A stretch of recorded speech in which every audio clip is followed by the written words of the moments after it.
Hi everyone, another update on the Austin 7 build. As you can see, I've rejigged the workshop a little bit, so I can now do some body work, sheet aluminium work. See, the frame of the Austin 7 is out there, all the chassis and the frame. That's all painted up, currently sitting out there in the rain. The aluminium front bulkhead there.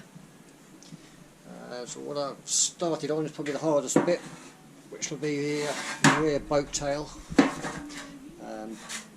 you can see, I've made up one half in one section. I've got two sections on the top, so you can see those go there. Those all sort of well together flat. What I'm doing is I want to get this panel as close to the right shape as I possibly can, and then I'll get some plywood, make some formers to follow the pattern of this, and then I can replicate it on this side, so I can match up this side to this side. So I think that's going to take a fair bit of work to get both sides identical. This will be the top of the boat tail. I'm not sure I can get it. Let's see if we can move that like that.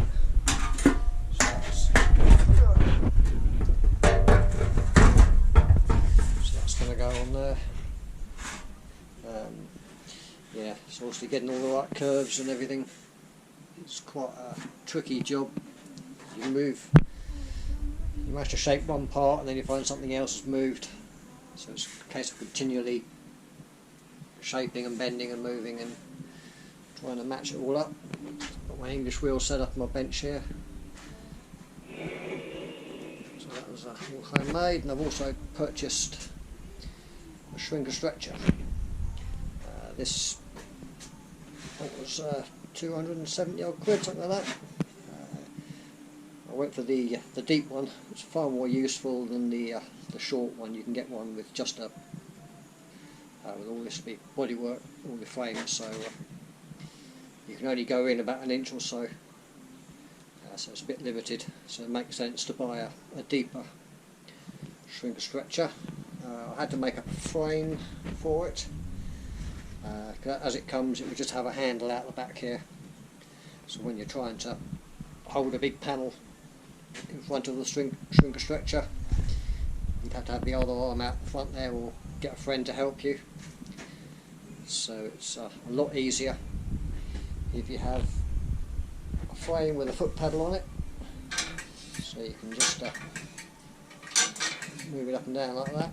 So what I've done is I've cut the handle down, put a T-piece, drilled and tapped some holes, bolts in there, a couple of rose joints, and then a long rod down. We've got some return springs here, so it just pulls it all back up, and then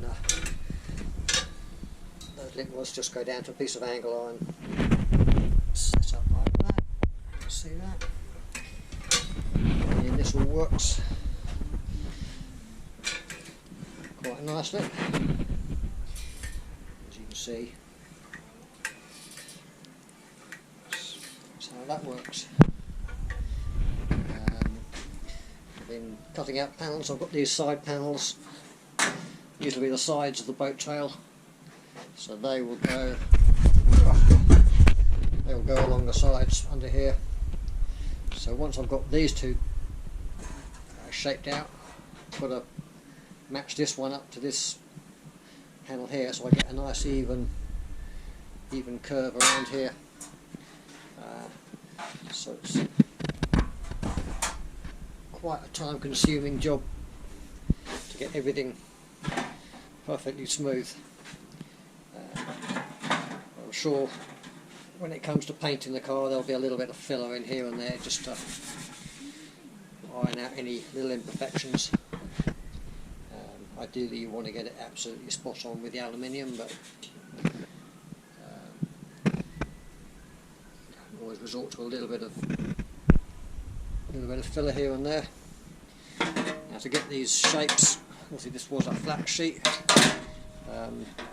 Put it in my shrinker stretcher, and this whole area all the way around here has been shrunk right down to that's the advantage of having the deep shrinker stretcher, is you can get right in and shrink the metal all the way up to here.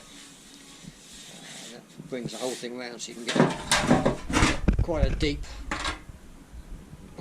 shrink stretch or shrink on it. So you can shift quite a lot of metal. I'm not going to bother doing any instructional videos. I'm no expert, and there's plenty of other videos on YouTube from people who know what they're doing. It's basically what I've been doing, just watching videos, picking up tips and then having a go. And for me that's the only way that works, basically to get a piece of metal and chuck it in your English wheel or your shrinker stretcher and start moving it. You soon pick up. I've also got a sandbag as well. That's about 15 quid off eBay. Chuck some sand in it. That's very useful as well. I think the only tool I haven't got, which I probably could do with, is the little wheeling machine or bead roller. That's the one. So maybe I might splash out the bead roller. But space is limited in here. I've got the side panels cut out here. There's 2 sheets here, so these will go along the side of the car. Another sheet there that will probably do for the scuttle panel, and I've got a big sheet of plywood here, so I'm going to be cutting out, probably make a former. This will be the nose of the car. That's the nose former, so shall I say. So what I'll probably do there is, with this sheet of plywood, is cut out some other formers, glue them here and stack them up, and then shape them, and then bend the aluminium around that to form the grille, the front nose section of the car. Now on the front bulkhead, which is that one out there, what I've done is I have this wooden former here. So something over there. This wooden former here, and what I've done is got a sheet of angled aluminium, and then with the shrinker you shrink the inner edge, and that forms a nice top sort of a cap strip to go over the top of the bulkhead. So you can see that fits with that quite nicely, and then that will be riveted onto the aluminium bulkhead around here. And this also gives me a nice wide area here, so the scuttle panel will come onto here, and then the bonnet will also rest onto here. So I've got plenty of room there for mounting the scuttle and the bonnet support.